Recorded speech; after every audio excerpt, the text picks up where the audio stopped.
মাৰোৱাৰী যুৱ মঞ্চ কামাখ্যা শাখাৰ উদ্যোগত শিল্পী দিৱস পালন।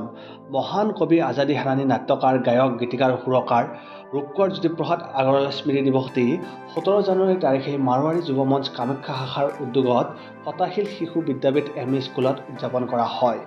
এই কাৰ্যসূচীৰ সমন্বয়ক আছিলে দীপাঞ্জলি ছেঠী। উক্ত অনুষ্ঠানত উপস্থিত থাকি মাৰোৱাৰী যুৱ মঞ্চ কামাখ্যা শাখাৰ অধ্যক্ষা নমিতা দুধেৰিয়া, কোষাধ্যক্ষ মমতা ছেঠী, সহ-সচিব নম্ৰতা চুৰানা, কাৰ্যকৰী সদস্যা কৃতিকা বাজৰিয়া উক্ত অনুষ্ঠানত উপস্থিত থাকি অনুষ্ঠানৰ শুভবৰ্ধন কৰে। শিল্পী দিৱসৰ লগত সংগতি ৰাখি বিদ্যালয়ৰ শিক্ষাৰ্থীসকলৰ মাজত কবিতা প্ৰতিযোগিতাৰো আয়োজন কৰা হয় আৰু বিজয়ী প্ৰতিযোগীক বিভিন্ন ধৰণৰ পুৰস্কাৰেৰে পুৰস্কৃত কৰা হয়। আৰু লগতে বিদ্যালয়ৰ বাকী সকলো শিশুৰ মাজত বিভিন্ন ধৰণৰ ফলৰ ৰস আৰু বিভিন্ন খাদ্য সামগ্ৰী বিতৰণ কৰা হয়। কাৰ্যসূচীৰ অন্তত শাখা সচিব জয়া পাৰিকে বিদ্যালয়ৰ শিক্ষক শিক্ষয়িত্ৰী তথা ছাত্ৰ ছাত্ৰীসকলক ধন্যবাদ জ্ঞাপন কৰাও পৰিলক্ষিত হয়।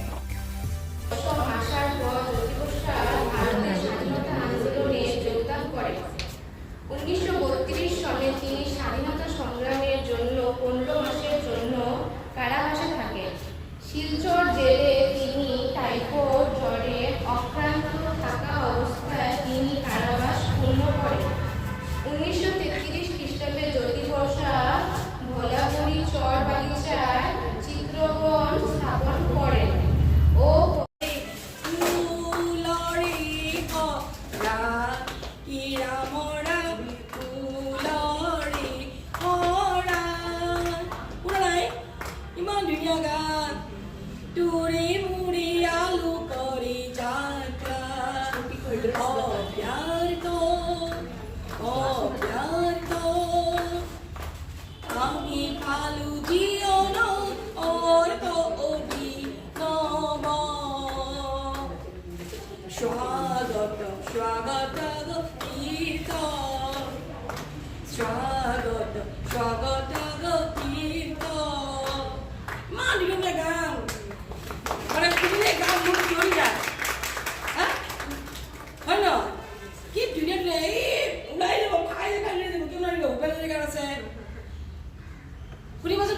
রবীন্দ্র সংগীত, জ্যোতি সংগীত, রাভা সংগীত, এতিয়া আহিব জুবিন সংগীত।